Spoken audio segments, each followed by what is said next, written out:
What does it take for us to build workplaces and a world that is fit for the future? A question that plagues many a leader and many an organization. How do we learn from our experiences?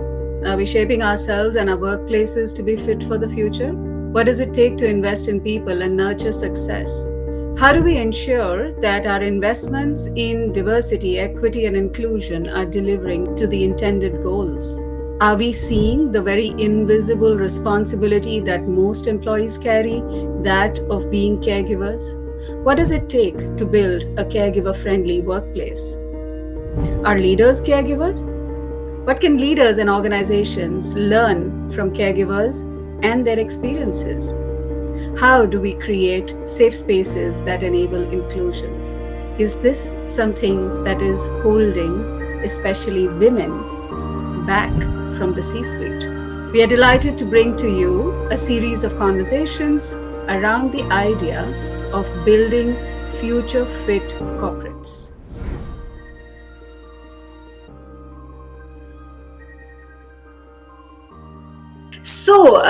Ladies and gentlemen, Vinita is an experienced professional and IICA certified independent director with a career of 30 years in strategy, public affairs, and global strategy. She's been steering dialogue with global and regional forums on economic and business partnerships and has analyzed strategic investments in various roles at macro corporate levels. As a member of the board of director for Foundation of Innovative New Diagnostics, which is FIND India, member of Management Trust for Apollo Health Education Research Foundation, and managing committee, the Public Affairs Forum of India. She is also the member of Advisory Board Women in Tech, the Delhi chapter, co-convener FICCI, the Greater 50 Initiative since 2019 till date, past president of Lady Shri Ram College Alumni Association, ELSA Executive Committee 2017 to 19, core member of LSR Alumni Digital Inclusion Initiative.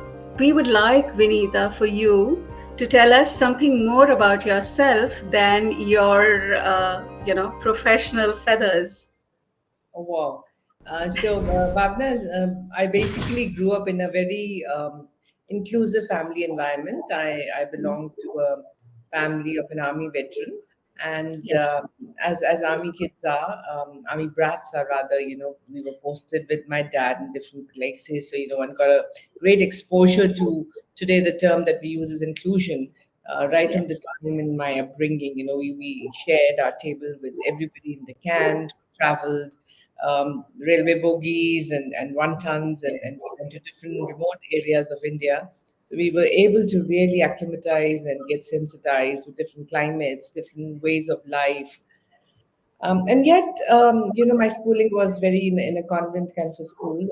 Used to do all this also in summer vacation, go to right up to Srinagar or, to Uti with my father and mother.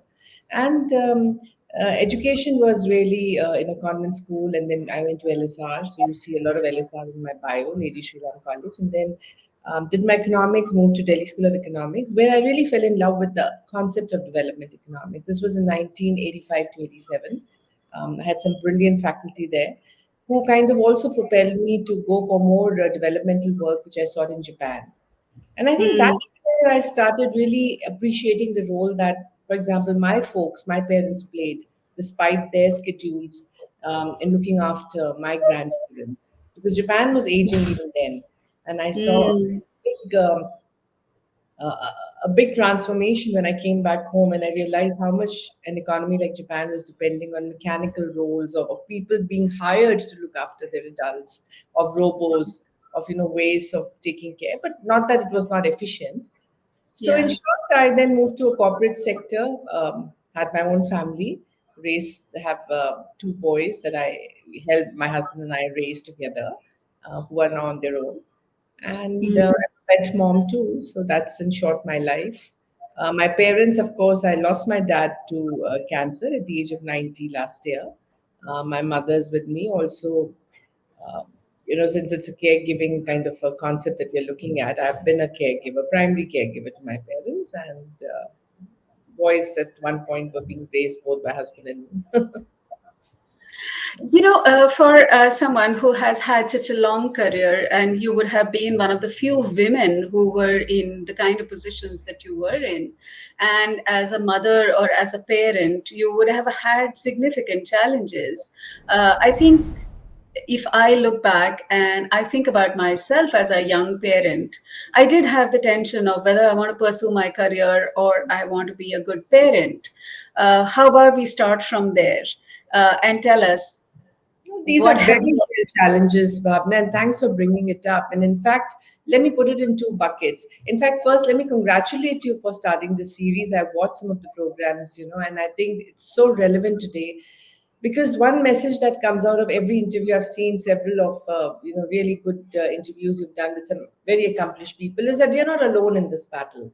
And, That's and right. what you're creating is actually that sentiment. Though, to be honest, going back to my career, there were times when I felt very alone, and that's the truth. Because when it comes to raising, for example, your own children, um, Hmm.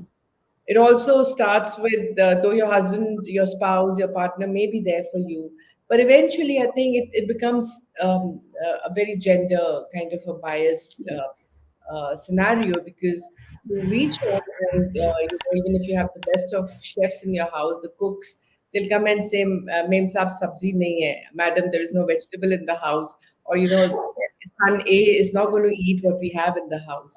Or, Yeah. they'll ask you simple things like, even they start these two, we didn't have mobiles, but I would get on my landline a call, Aapne sham ka khana nahi bataya, you haven't told us about the dinner in the evening. And I used to be like, God, I do have a very compatible spouse in that sense. So why does the call only come to me?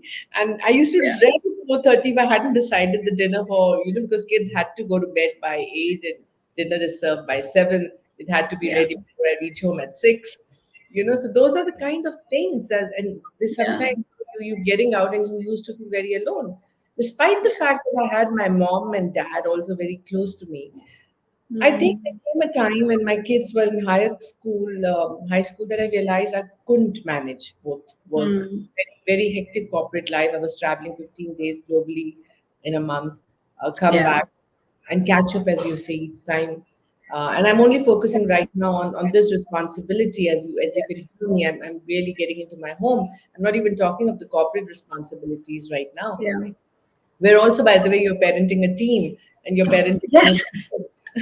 so you play a mom Yes. at work. I used to think I'm a mom at work, I'm a mom at home, I'm a mom just about everywhere. Now something needs to be knocked off for my sanity.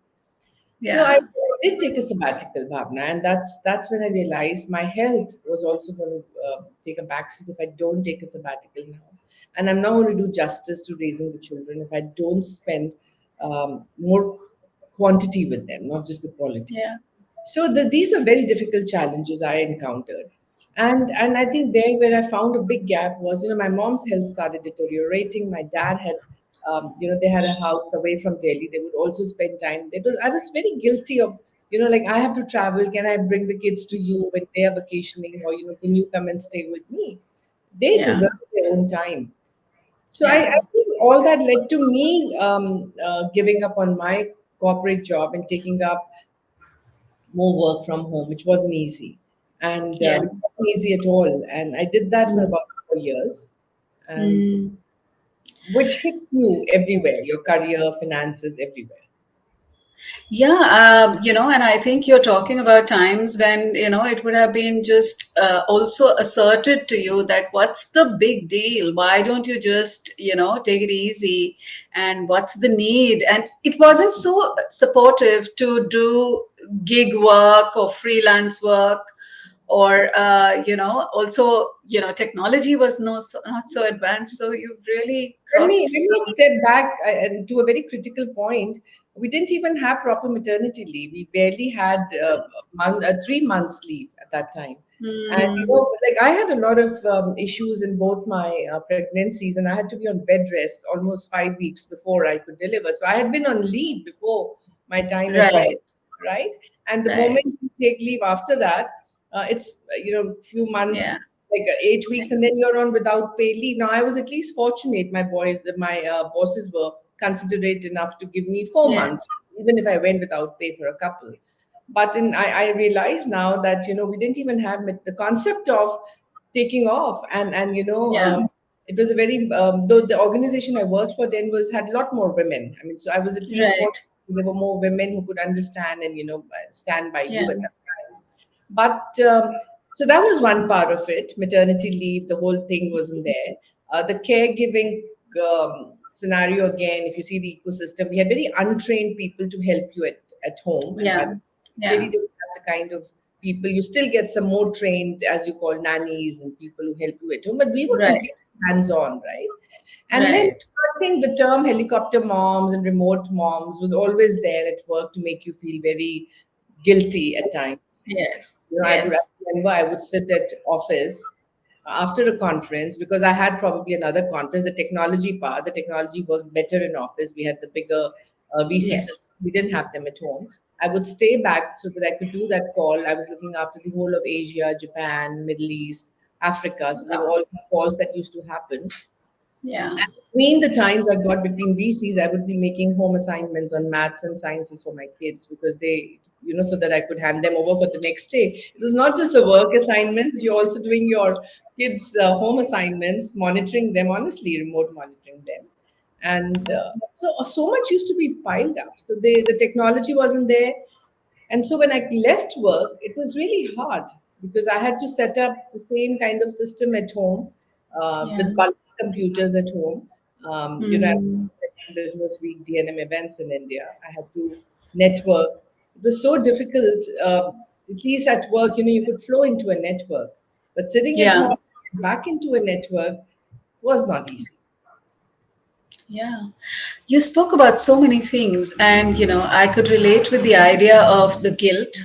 And there's always this guilt about either you're not getting one job right or good enough, or you're not getting the other good enough. And something or the other is giving all the time, and that over a long period of time can be exhausting. And if you do take a step back in your career, then it's taking a step back, and rebuilding can be quite a task. So I am so glad that we are in a different phase where organizations and leaders have been able to sensitize workplaces. I would like for you, in your immense journey as a leader, tap into some stories or some events of colleagues that may have been either difficult or heartwarming, that you would want young women and men to know about. Well, I'll start one with mine only, and I think these are things that all everyone should keep in mind because first thing is that the most important thing was just having people around who were considerate, compassionate, who could connect Yeah. with me, right, mentally. Because this is a time either, immediately after childbirth, when you feel that the world, you're just up against so many odds. You have another life to look after. And you want people just to be able to say that, hey, we know we're there for you, a call away if you need us. Right. We'll take up. So there were colleagues who were happy to take on some of the work that I had left midway and stay in touch with me. But there were Right. also people senior to me who would put unnecessary comments on me trying to balance work and home and give unwarranted advice. I mean, there's no lack of advice here. That hey, why don't you take 3 years off and look after your family Yes. now? You started your family, and that you're well to do. Why do you need to even work? I mean, those are other assumptions one had to Yes. encounter constantly. I mean, so I think some sensitization in HR, in offices, in workplaces on how to really respond to a woman going through maternity, going through childbirth, and thereafter can really help build teams. And so some coaching and mentoring is required, not just for the employee who's going through all this, but for the team around. That's I right. do recall, and this is something which is a red flag. When I was going to have my second baby, I was heavily pregnant. I walked into my office to one of my bosses who even remarked that, I don't think I'll be able to give you this important assignment, though you've been doing it because, and the word he used was, I have the fertility cycle of all women employees in the office. I was shocked. I was taken aback. Wow. I said, what a thing to say. And this is the time I'm actually sitting back in office. I have one child at home, going to deliver the other, and still working through all the systems. I only came for the fact that 3 months later, when I come back, these are certain KPAs that my team and I will need to, work through. And I was told that you may not even have the department with you. I was taken aback. And I fought for it. So when I came back, I said, hey, I'm not a substitute for other people. I need my department back. So I think that's the second thing. I came back asserting my what I wanted to do. It's not that I was looking after a child, it was a pressure on me. I kept reading my stuff. And we didn't have mails and stuff, but I would get my papers home. So, I would Hmm. do my stuff. But the heartwarming thing from here, which I think everybody would like to see in one's bosses after having gone through, is I have changed. I changed myself after, so that I could be what I was trying to be, more resilient Yes. in dealing with my Hmm. team. And I remember Hmm. one of my team members had just had a baby, and soon thereafter, in 6 months' time, she discovered her father had cancer. So the Oh leave my God. just gone. Yeah, so she was caregiving on both sides. And when I saw her, enter my room at times, talk to me, I could see me. I could see how it was, and I would keep putting myself in the shoe. And she's a great worker, and keep telling myself that there has to be a way where I can give my best support to her and be there for her. And we managed. We managed a lot because for one, we'd already been through the pandemic and seen work from home can happen. So I took on the Yes. work where we had to be present physically in meetings. I said, doesn't matter. The next 3 months, I can, kind of stand up for her in meetings. And she was able to work through her timings. It didn't matter to me whether she was not reporting a report to me at 6 p.m. but was sending it at 6 a.m. So I was able to design the work in such a way that she could, come back with her inputs without Yeah. taking unnecessary leave and, be able to mark her on leave. Yeah. So that she stayed enthusiastic and was able to, comfortably manage both sides. So I think there are ways you can manage I, things. yeah, I think what you highlight is very valuable in that one, you don't need policies to be in place for managers to be sensitive. Managers can design and craft policies in turn, and they can be examples for the rest of the organization. And what I particularly like is the fact that having had an experience, instead of having a stance of saying, I fought this through and now it's your turn, instead of that, saying that, okay, let's make this easier for the next set of people. And I'm so happy, I'm so glad because now that she's back, in fact, I was losing my dad the same time. I mean, how much support I got from the team, I can't even tell you. It was not that I expected them to do this for me, but it was so automatic. They would just say, ma'am, I mean, don't worry about this. We will manage this and, we'll feed this in. So, and more than that, I also realized that the last 3.5 years have been very difficult on me as well with my father's, terminal cancer. And though he was very supportive, I realized there was a lot, you don't get palliative care in India the way you expect it to be. So you have to be Yeah. hands on, especially, when like my dad was a very tough guy. He wanted to walk 2 km even until his last days. I couldn't just leave him with a caregiver who would, just tell him. And the concept of bed, the moment you put these veterans on bed, they're like, you let us die. We're not meant for Yeah. bed. It's a Yeah. different mindset. It's a different Yeah. concept. They wanted the family around. And towards the end, my dad only wanted me around, nobody else. Yeah.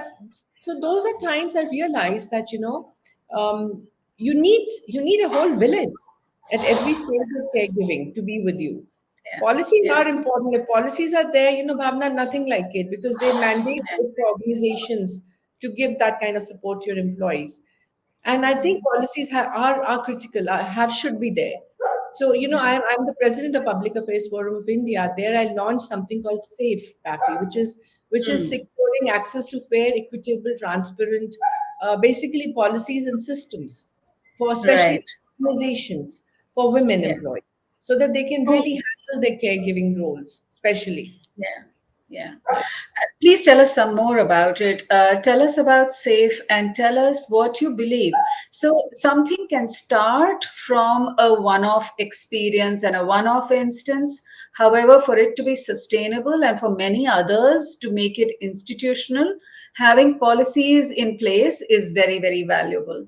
So, in your experience, what do you think are some of the key policies that modern organizations should have? So let me again, and I've seen your talks, and I think this came from your talks as well. There are many stages of caregiving, and I've Yeah. seen some with the men you've done also, which were very Yes. inspiring. Really like them.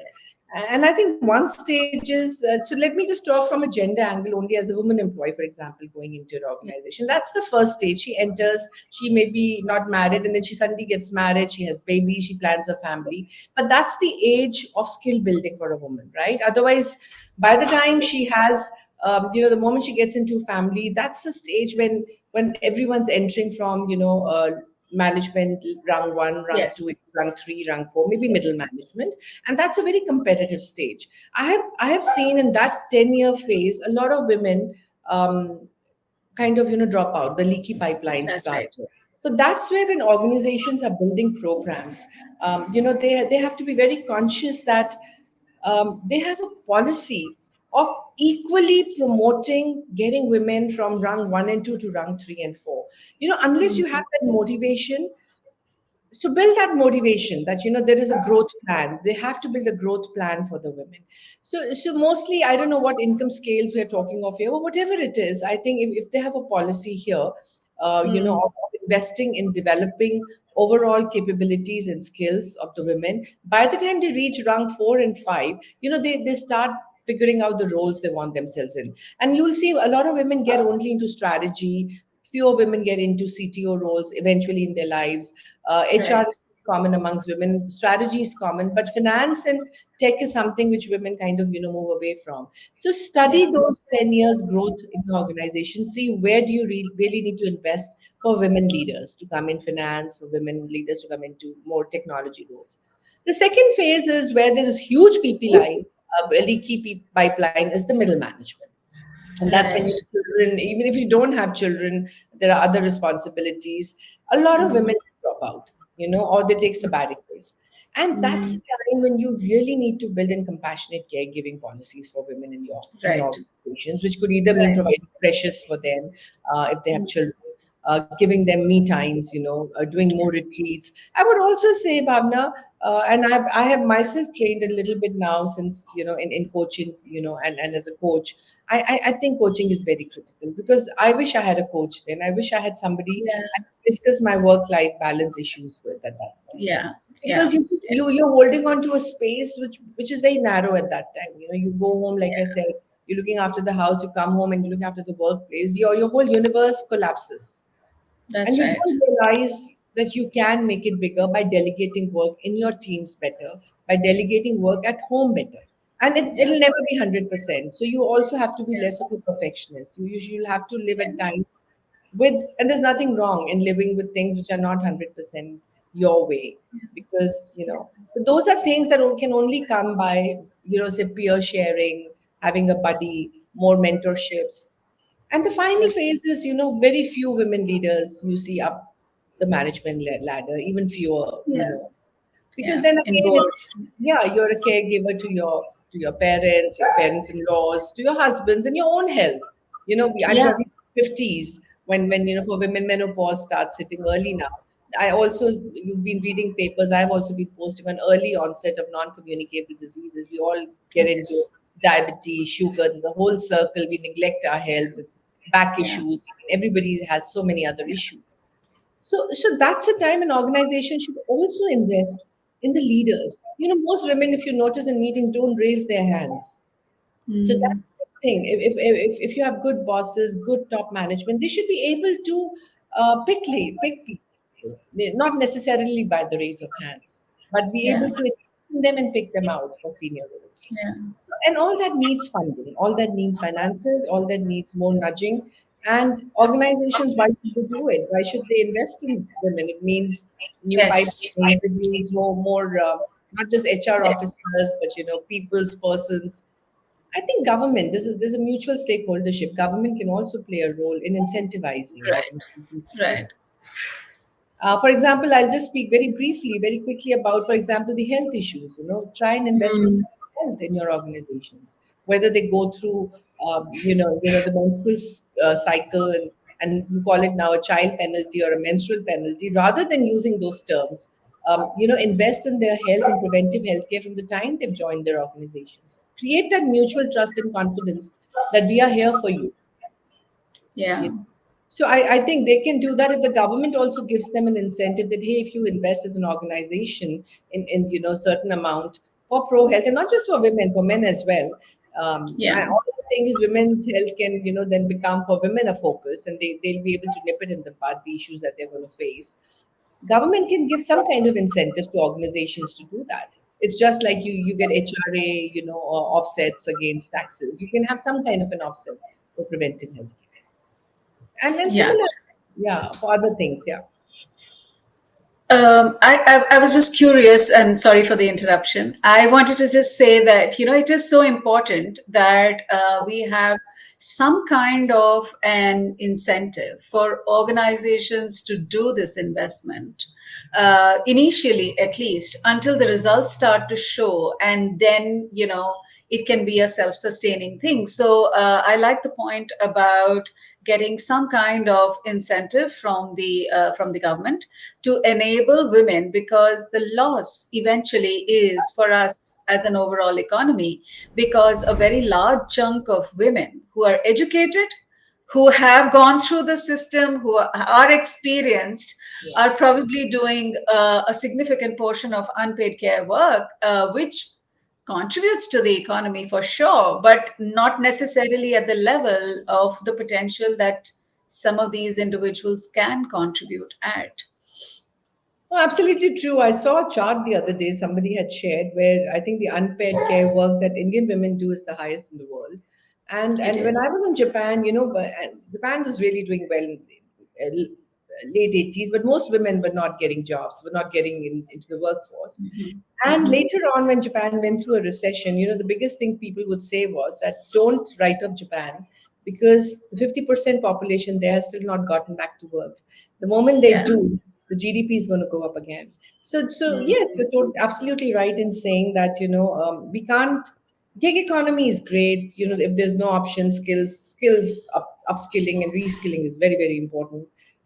But women are the economic engines as much as men are, and Mhm. um, and it's not just what they contribute to GDP. Bhavna, I have seen if you educate a woman in the house, she makes sure that a whole family is up to a certain effective standard of education. It's not that she'll just send the kids to school. She'll make sure that the kids get quality education. If a woman Yeah. is healthy, and we've seen it in some projects we've done even at Apollo, like a total health Right. project in a village, that if a woman gets her personal health record done, she monitors more closely Yeah. what her sugar Yeah. levels are, whether her salt is going down, and she makes sure that her family also achieves a quality access to healthcare. Right. That's Right. the difference I've noticed. So you Yeah. empower a woman, you really empower the whole family. And I think that given that most of us spend such significant time at our workplaces, you want nurturing and caring and workplaces that challenge you at one end, that push you to achieve greater heights, but are also places where you feel safe, are places where you feel that you can nurture and develop into someone, and that both brought in both by men and women will come when leaders have a holistic experience. If it is valuable for men also to invest in caregiving in their homes. It's so important because this is something I'm very passionate about. I may be doing, I've hit my 60 and I'm planning things in my next Yes. few years, which are more about, what things we're talking about. And that's the mental health. How Mm, much have you and I and other women have really gone through? And to be honest, I see in workplaces, mental health is not just an issue, it's a gender agnostic issue. But I think yeah. women cover it up. Women disguise it. They don't accept or they don't want to share with everyone as openly. I still find men talk about it. There Mm, are burnouts, but women feel that we have no option. We have to do it. We have to do it because other lives are at stake. There's no way we can take a back seat. We need to move. I had realized when I was in my middle life crisis with my children growing up. They were taking the SATs, and I knew I had to be around that. This is not going to work with me burning myself out at work like this and not being physically present there for them. But how many women, and I had some financial comfort, I was at least able to do it. Not every woman can leave her job because finances Right. are really important. She needs the money. So I Yeah. think mental health, if organizations can also look at that issue, that is so Mm. critical. And for men at home, I found in COVID, you've heard the word shadow pandemic.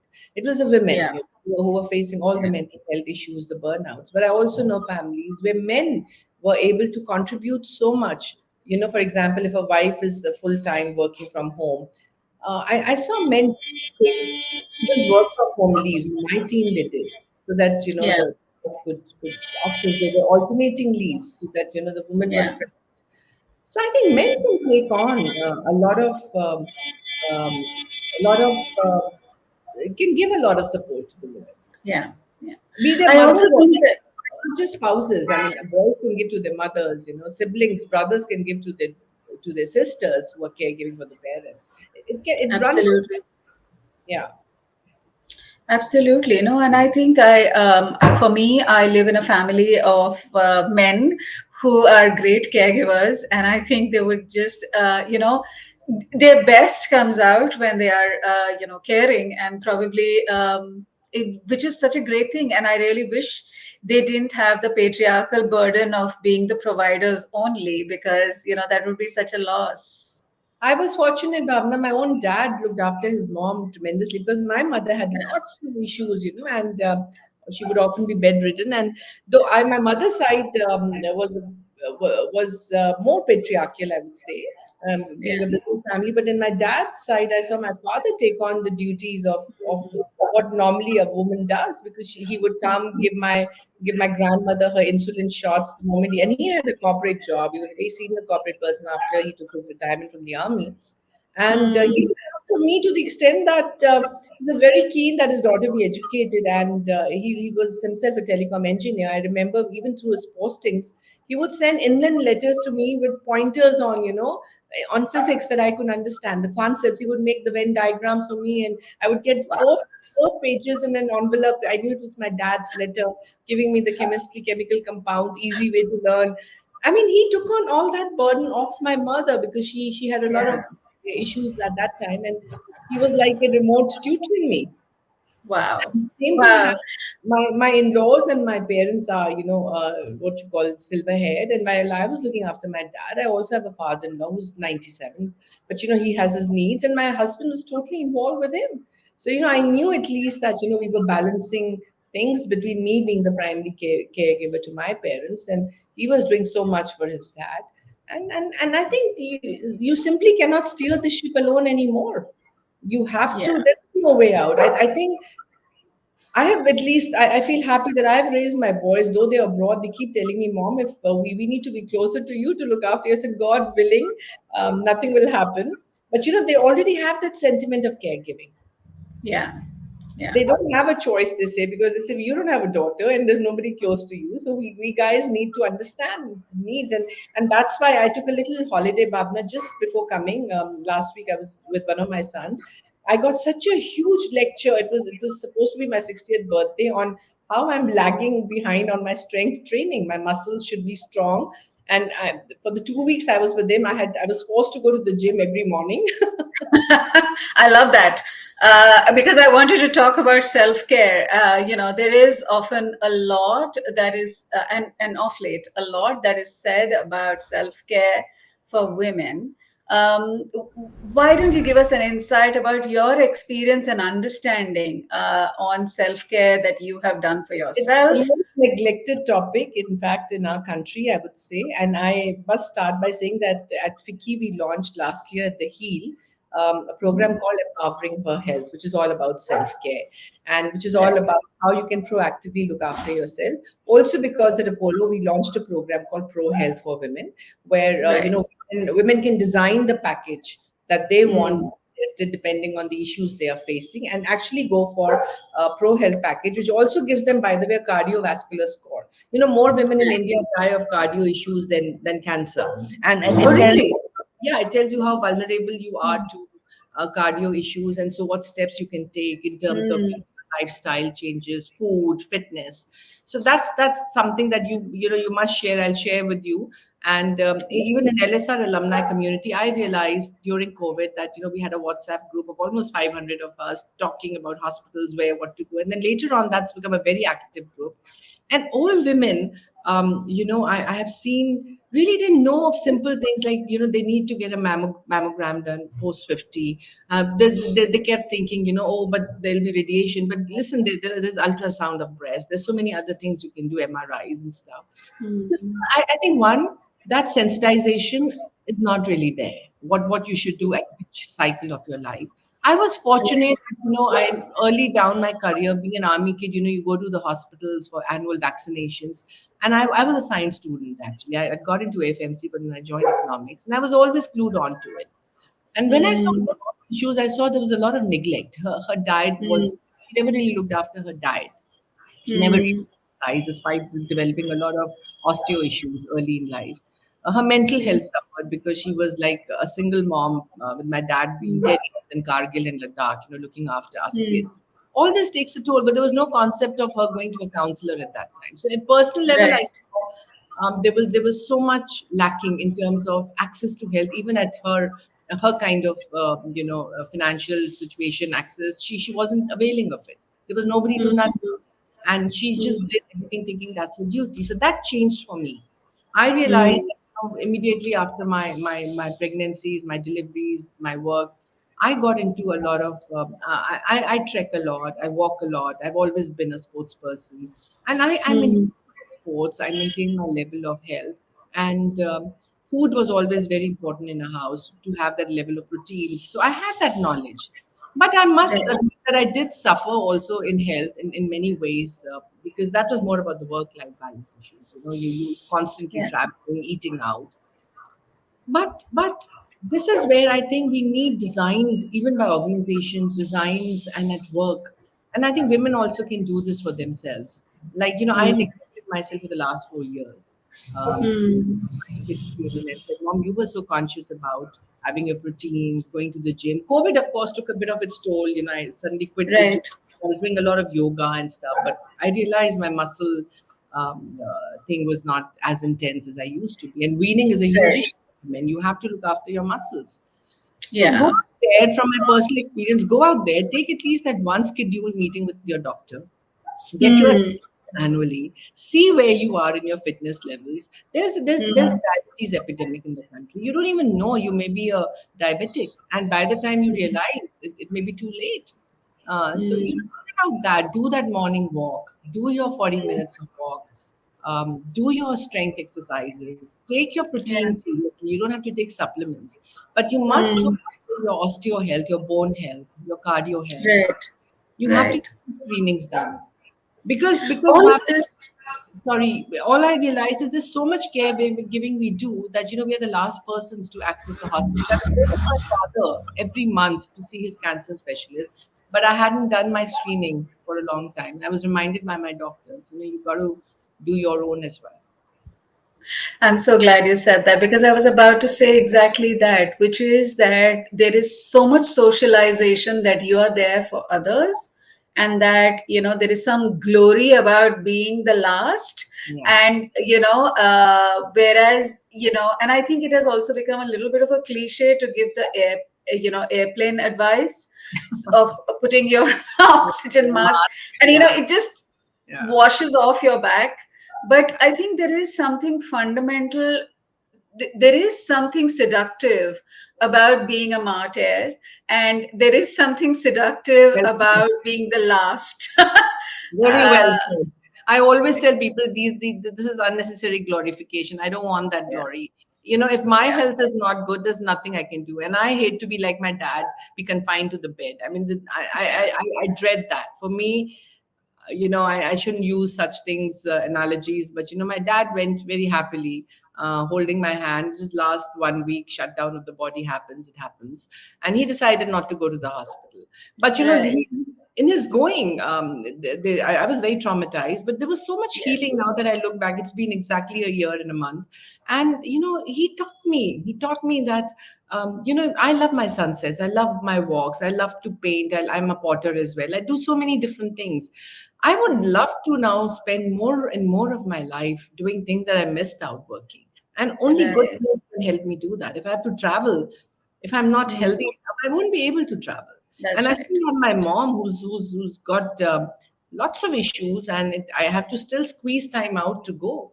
And there Mm, I depend on a whole army of attendants at home. mm, And those two mm. are, I have trained them in a way that my mom would have loved to have people look after. So it's financial investment also. So you have to prepare your financial buckets, your health bucket, your mental, kind of balance. I'm so glad you're saying that because I think we are just not prepared for the idea that most of us will live up to our 90s and maybe hundreds. And, after a certain point, we will have to craft our own ways of staying active and healthy because otherwise we don't even know the aging related complications that can hit us. So, we really have to step back and say, okay, I mean, I can say for myself because I had planned not to live longer than 54. I'm already 50. And I read some research which said that, women who reach 49 are likely to hit 92 minimum. Ooh, I hope not. And I have to admit, I got a shock saying that, oh my God, it means another full life? Who has the energy? Who has the Uh, energy? right. Well, So it's, no, I agree with you. In fact, I remember my mom used to say, "I don't want to live beyond 70s," and she's hit 80s, and she has a pacemaker. And I must thank my dad for his ingenuity and his investments in a way that even though he's not there, my mom's well taken care of. I mean, left to her, she wouldn't have bothered at all about anything. So I think it's right. very important, the financial planning and also the planning of the ecosystem, Bhavna, what you do. We need an ecosystem that we can tap into for resources other than just money. And money will buy us those things, but at least those skills should be there. Today my mother Absolutely. with a pacemaker needs a skilled person. She also has mental health issues. She has dementia. Somebody when I am not there who can take care of her and like to believe I take the best care of her, but somebody who can take the second best care of her. And, Yeah. so, and without her feeling that she is now, like they use the word elders, hum kisi pe mohtaj nahi hona chahte. We don't want to depend on anyone. For her, it's even more killing to feel that I'm a burden. Without Yeah. us feeling burdened, if the silver tsunami is a reality, we talk of young demography, but silver tsunami is a reality. And I've spoken many times on gender ageism. This is something which I'm very passionate about. Yes. There is Thank a you for bringing bias. that. Yeah, there is a bias. The simple things also, Bhavna, like my father had male attendants, and I really didn't have to do a lot of things which they took care of. But for my mother, Mm, find a safe space if I'm not there, her bathing issues, her regular washing issues, these are mm, realities of life. And the other issue she's used to a certain standard of cleanliness herself. Her mental health issues to be safe in a room and she's sleeping with somebody who she doesn't know as a caregiver. I mean, you have mm. to be very careful and have the That's right things. Yeah, yeah. No, I did see your recent Yeah. post on LinkedIn, and you spoke about the intersection of ageism and sexism, and I think that older women are subject to a lot of challenges Even in retirement. workplaces and outside. Yeah, your silver hair doesn't mean that you are physically and mentally incapable. I mean, they can't start retiring you at 50. We start, having gray hair today in the 40s. And Yeah, I think that is an issue. So that was an intersection I thought of a lot of things. DEI fatigue. Everybody talks of DEI. I'm on a couple of boards. I'm also now on a board of a very nice self-help group in Varanasi that's making organic spices. These are oh, women who are nice. really making organic spices as a Yeah, livelihood, and there's a huge opportunity for them. But I sometimes wonder when I look at all these women in other parts other than tier A cities, even in tier A in metropoles, the moment I have seen that attitude change, you have to fight ageism at every level, Bhavna. When I was a younger girl, I used to go younger women go to meetings. I was told I can't be taken seriously if I don't wear a cotton sari and come. I said, okay, so yeah, I can't suddenly paint my hair white and go. So that. yeah, So I would suffer in promotions because I'm still not yeah. a because I don't have enough silver hair. Same, I same. started I started wearing all the dastkar blouses and saris to look more matured and stop smiling as much initially. Then I realized that that won't work. You start graying, and they're like, "Oh God, you're going to gray fast. What's the succession plan?" For goodness, And now that I'm graying, give me. You have my experience. I've been a Yeah, strategist. I've done risk managements. I have done a lot of PLs. Now yeah, the boards. That's where when I saw that report on 2,800 boards where women are still not even one third part of the yeah, boards. Like, so what the hell yeah, is true? DEI fatigue is there for sure. I mean, you don't want to talk of DEI. I don't want to bring enough women on boards, and you can't just say like the same issue that women don't raise enough hands. Pick the women. If the skills are lacking in me, train me. I mean, I've got that whole lot of experience. I can be trained. If I can clear an IIC exam sitting with my father in his room for 3 months with just in 30 minutes rather than the 1.5 2 hours, there must be some potent I have in me, some resource. yeah, Tap it. yeah, This happens with all the women I've seen around me, my peers.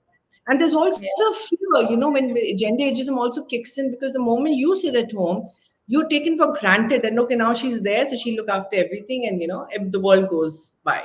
No, you've lost a big resource. So I'm here talking for all the women I meet, I've been meeting over the last 3 years.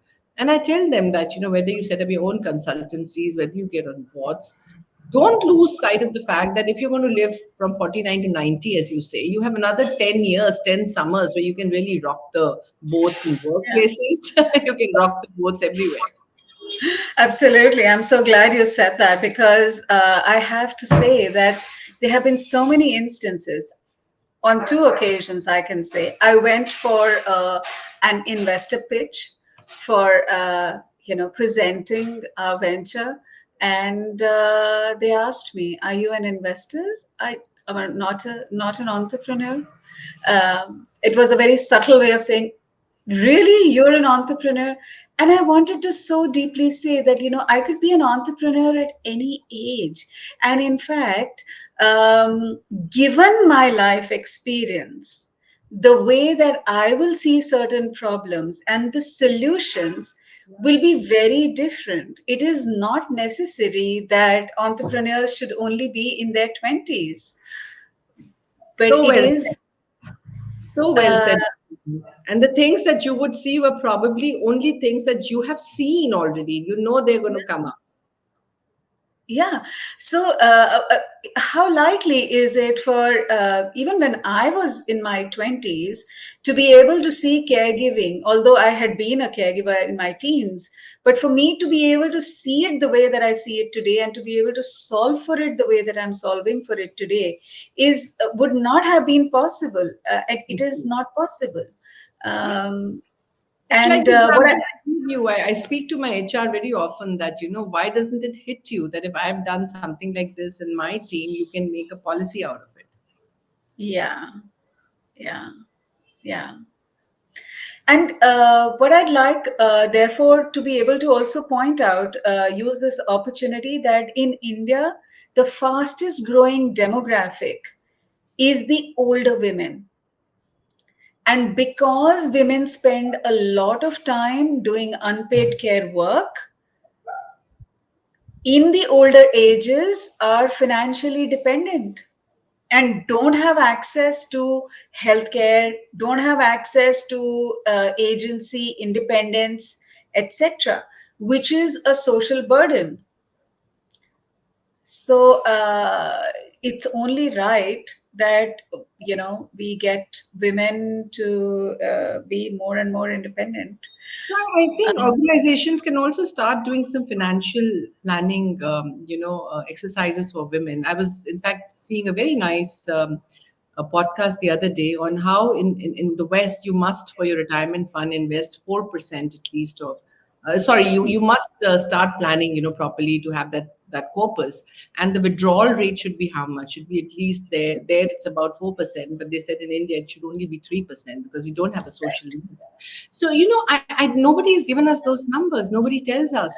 When That's you are earning, as it is, women have this mind block against investing. They give the money to their parents or agents to do it for them. We really don't get into it. We've got to yeah, understand how much equity we want, debt we want, insurance we want, and I think you've got some very important components. How much balance in life you want, how much financial independence and empowerment you want, health empowerment you want. And I think, Bhavna, one more thing, how much do you really can and should delegate to others as you're growing up, even if you're primary caregivers? Can you Yeah, make a team, even if they're not your blood and nice. siblings? Can you get a team? Can you start figuring out who you would really need to depend on, when you need time off for yourself?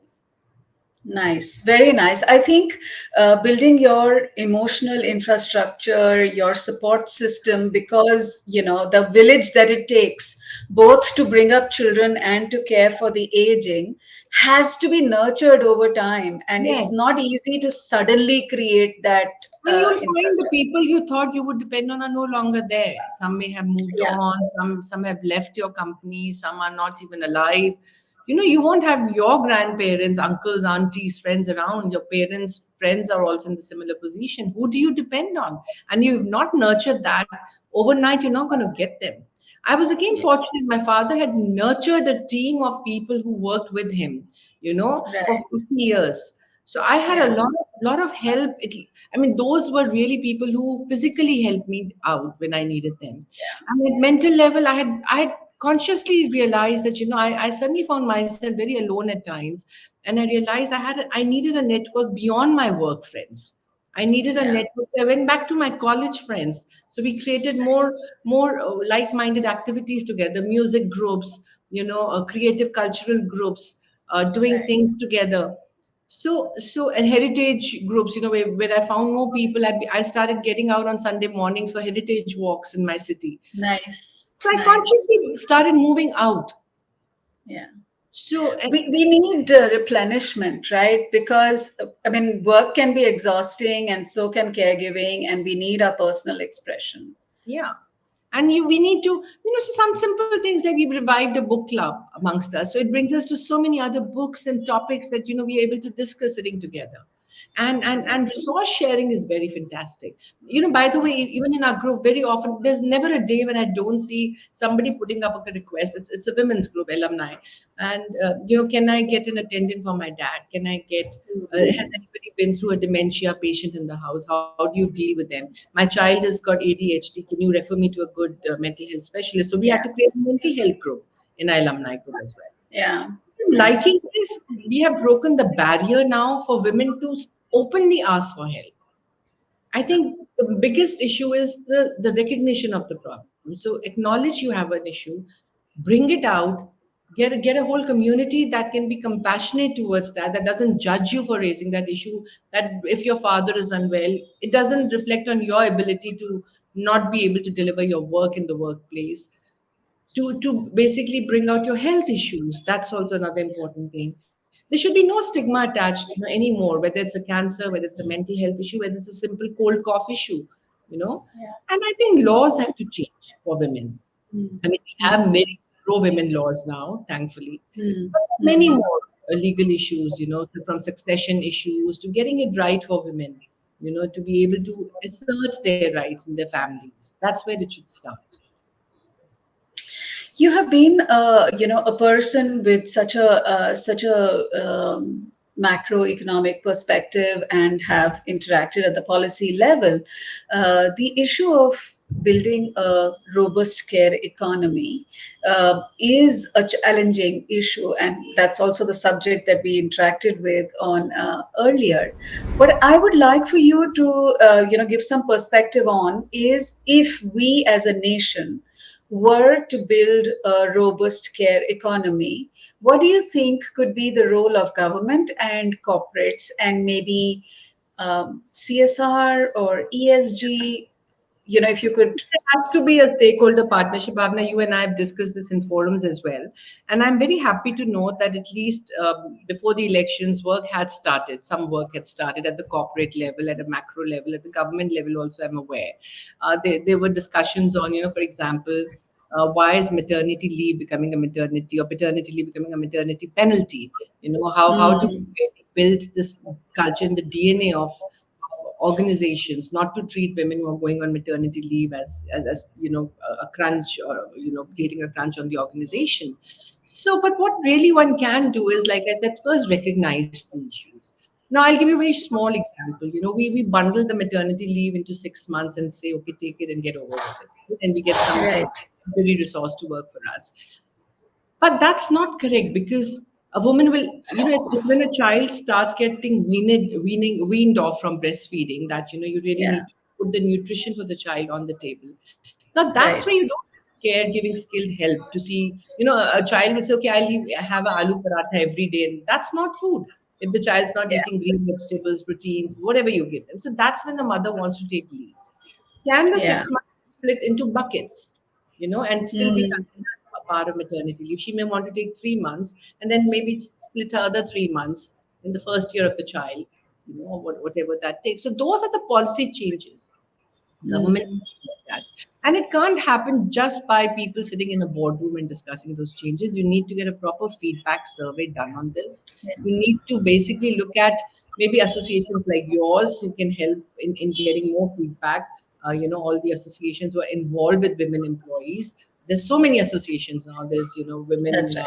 Lift Health, you are there. So Yeah. many. So see the different stages. So acknowledge the issues, find out those issues in different stages of a woman's life, and then you also have to see what complements her uh, working ability. Yeah. It's like coefficient you attach to the work, x number of hours she is working. So if you can give her some kind of a policy benefit in an organization, and an organization will be happy to do that. Again, if organization is also benefiting, of course a woman who's healthy will be good in productivity, right? She will add to Yeah. the productivity. Organization can sit rest assured that she'll have the adequate number of hours, she'll be able to travel, she won't have an issue going back late. So those are reasons an organization should give Yeah. such packages to women. But yes, like I said, now whether or not government is able to design a fiscal nudge to an organization, or for example, Mm. Bhavna, you are giving a caregiving ecosystem, and if we are able to, as an organization, give some kind of a tax benefit for a woman who's able to hire skilled caregivers, Yeah. and is able to devote that much time to work on her own.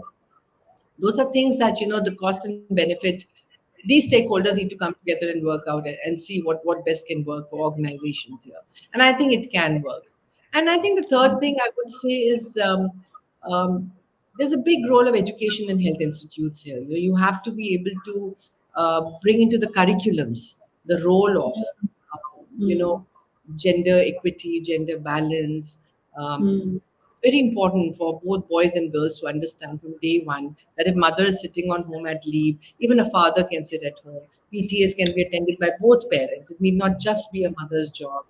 If Nani is picking us one day from school, Nana can also come and pick us one day from school. Yeah. So those are role models you can create. The moment you say professors, you think of men. The moment you say teachers, you think of women. So those gender stereotypes need to go away. So Yeah. schools, education has a big role to play. Curriculum is a big one. And I think health for all. I mean, I think sex education, gender education needs to start from early years. You have to. Today we've gone beyond our just the gender education, the binaries. There's so many other things we talk about, right? Yeah. I think Yeah. to have a more inclusive, open society means you really, from your hearts, have to start feeling like And we can go on and on. It's been more than an hour, and that is such a lovely note for me to kind of try and bring this conversation together. We did traverse a very interesting path, and I know that with you, I can have many, many conversations.